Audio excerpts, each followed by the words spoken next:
Follow me on the politics of land. What do you know about your land in controversial land issues such as land grabbing? When it comes to define land access gives social relations that involve intrigue to gain authority or power selfishly. Land grabs have become an important and controversial issue in developing economics in recent years.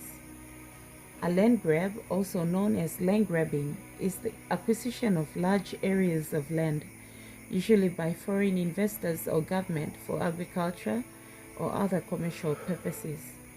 Arguments in favor of land purchases.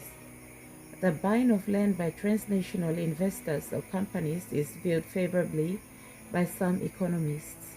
They see it as an important to reverse underinvestment in developing countries, agricultural sector to create new jobs, and to bring improved technology to local farming industries that will boost productivity, raise farm incomes, and reduce the extreme poverty. Criticisms of land grabs.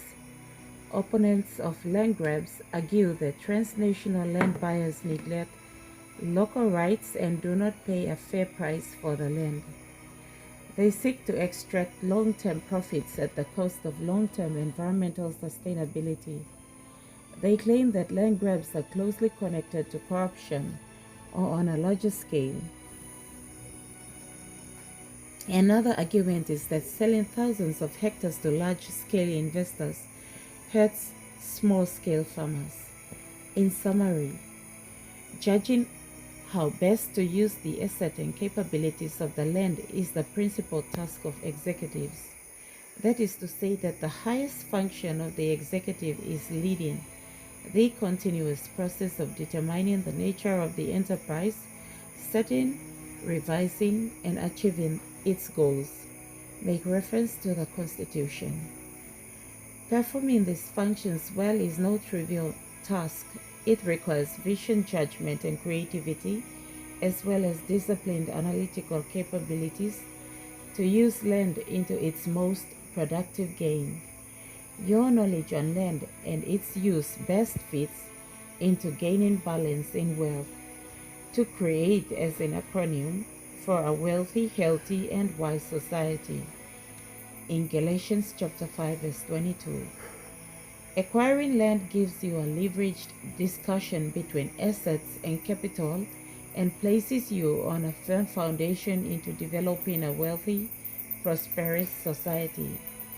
What is the proper or most useful way to manage the relationship between land grabbing and fair economical development in a society to a civil society?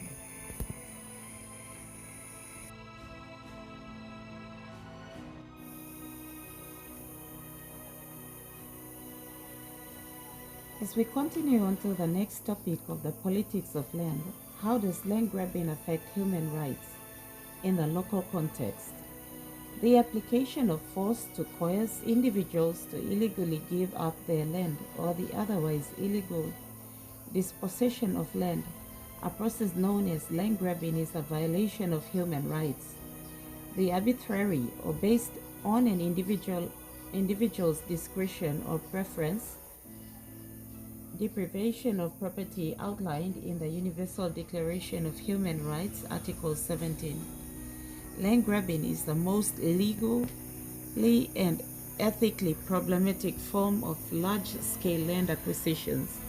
However, if direct or indirect force is not applied in the process of large-scale land acquisitions, nor any law broken, and the individuals involved receive sufficient benefit in exchange for their land, are the exchanges necessarily ethical?